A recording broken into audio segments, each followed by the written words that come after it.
Digimon Fusion. The sixth series of the Digimon franchise is often considered the series that almost killed Digimon. Anyone who knows me knows that I called this from when the first trailer for the season dropped. Unlike the first 5 seasons, Digimon Fusion had a problem with identity.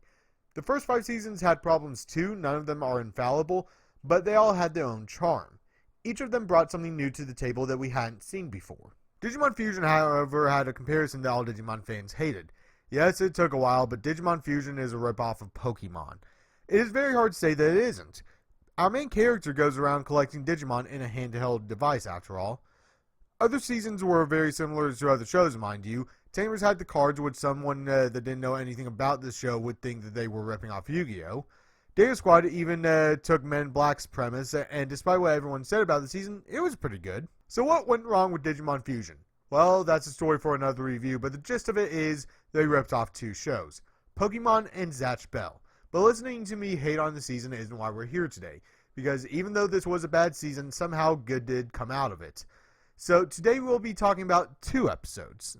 So we start off with a fight between Digimon that are ultimately pointless before Reapmon appears and starts attacking our heroes. Reapmon unearths a statue and returns Mikey's Digivice, claiming there is no honor in an unfair fight. Things happen and Mikey ends up underground with Reapmon and the statue. Reapmon tells Mikey about the Warriors of Light. Heroes add courage and justice in their hearts, and this sounds like Kingdom Hearts all of a sudden. Reapmon and Mikey make their way through the ruins they fell in, and we start to learn about the city. It fell into ruins and never recovered. They come to a blocked path and... The legendary Digimon! Time for a little Quakelator!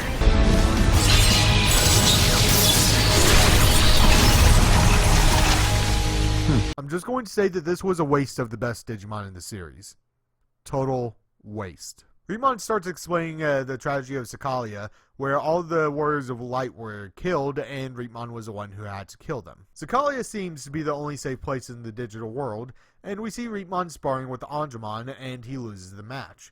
Another Digimon tells him winning means too much to him, and the Warriors of Light go to the Grand Hall to pray. Reapmon sneaks out, and we learn that their queen doesn't hear Reapmon.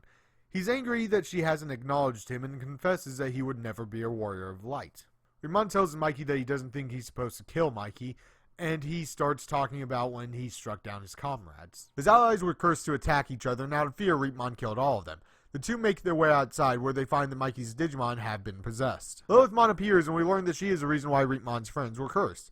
We also see a flash to when Reapmon killed Angemon right before Reapmon gets attacked by Lilithmon. So Reapmon was poisoned, and our hero Mikey activates a code crown, which restores a pyramid that can heal Reapmon. Mikey activates a healing power that starts healing Reapmon.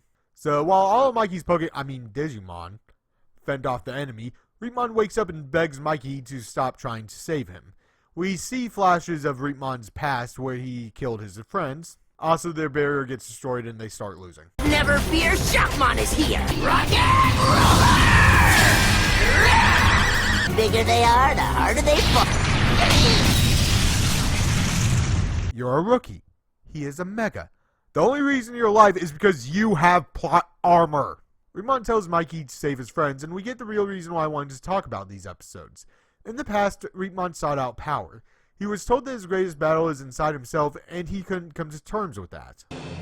At last, I think I understand. It is not power, or the pursuit of power, that makes one a warrior. I want the light glow in me.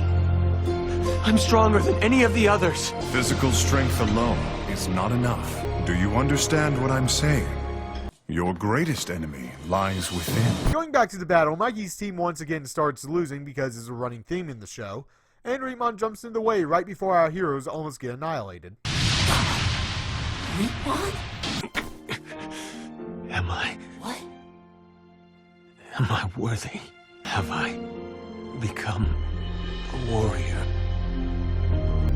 You are now a true warrior of the light, my friend. At last. Thank you.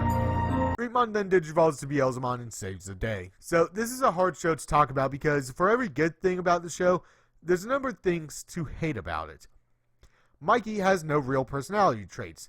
Shockmon has a Yu-Gi-Oh! And he wants to be king of the digital world. And we don't get the reason why until over halfway through the series. But there are good things about it. I mean, they introduced Delusamon early into the show and do a really good job with this character. I mean, the twist is obvious to anyone who knows who Lucamon is, or anyone who knows about Lucifer. Now, Reapmon has a good backstory, and the reason why I brought up Lucamon is because Lucamon is a fallen angel Digimon, and Reapmon is the opposite. He's mostly seen as a villain, and he's a bad guy. And Beelzemon is a mega of a demon Digimon, and he's also one of the 7 Sin Digimon. So Reapmon is like a fallen angel character, but he didn't fall from grace. It's funny that Reapmon is a virus type in the show. For anyone who doesn't know, the virus type are generally the villains regardless of who they are. So if Reapmon is the opposite of fallen angel, what does that make him? Well, I prefer the term rising demon. Someone who started out essentially evil becoming good. I don't want to call Reapmon an anti-hero despite that kind of being what he is.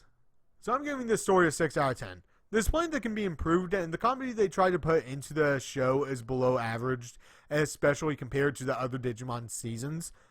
The story, when it isn't talking about Reapmon's backstory, is boring or annoying, but Reapmon's story does push it into good territory with me. I would love to see more characters like this in the future, but until then, I guess this will have to do.